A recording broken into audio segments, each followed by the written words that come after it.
29 pesos per kilo na bigas at iba pang local products ibinibenta ng Kadiwa sa NIA program ng National Irrigation Administration.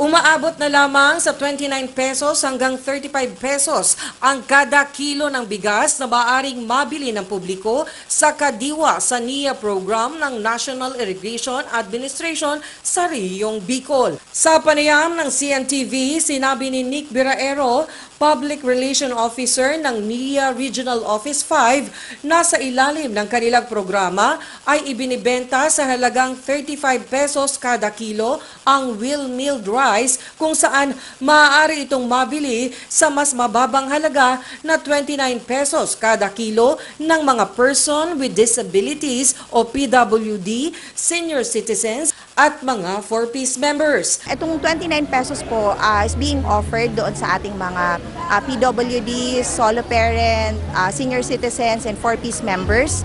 And we also have 35 pesos per kilo po para naman doon sa regular price po natin. Pero lahat po ito well-milled rice po or mga magagandang klase ng bigas. Gayunman, limitado lamang umano sa 5 kilo ang maaaring mabili ng bawat individual. We limit it to 5 kilos lang per pack para kumbaga mas marami po yung ating mga kababayan na makaka-afford or makakabili nitong ating murang bigas. Paliwanag ni Biraero, ang bigas na ibinibenta ng Kadiwa sa NIA ay pinag-ambag-ambagan ng mga miyembro ng Irrigators Association upang maibenta sa mas mababang halaga sa publiko. Ito po ay bahagi ng mga bigas na ipinag-ambag-ambag ng mga Irrigators Association leaders po natin and members. Katipon po sila ng mga bigas na maaaring ibenta at 29 pesos per kilo. Bilang pasasalamat aniya ito ng Irrigators Association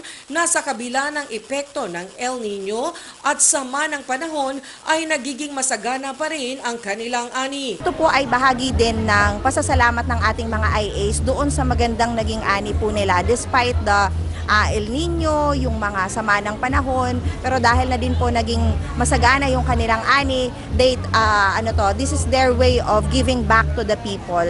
Ito raw ang ika-4 na beses na isinagawa ang Kadiwa sa NIA program sa lalawigan ng Camarines Norte. Para po sa ating Kadiwa sa NIA na ginaganap po, ito ay sponsored po ng National Irrigation Administration Region 5. Pang-4 doon sa pagbibenta po natin ng bagsak presyo na bigas, which is 29 pesos po. Umaabot umano sa 500 packs na may tigli 5 kilo ng bigas ang kanilang naibenta na bago pa man sumapit ang tanghali at out of stock na.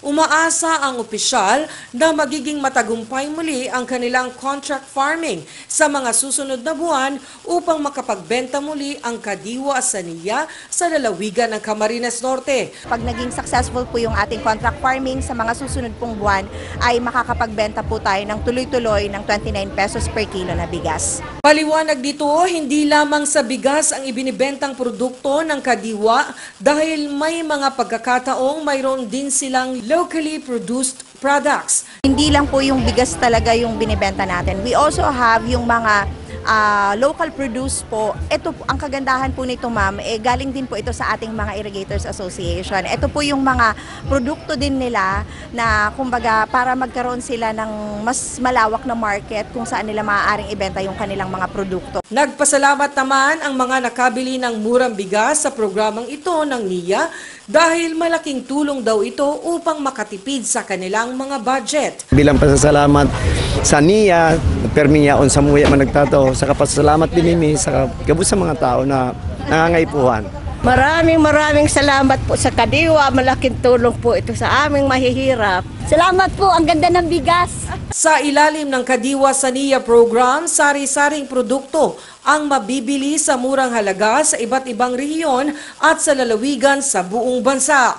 Naglalayon ito na maiangat ang antas ng pamumuhay ng mga magsasakang Pilipino sa pamamagitan ng iba't ibang pamamaraan na makapagpapataas ng kanilang kita.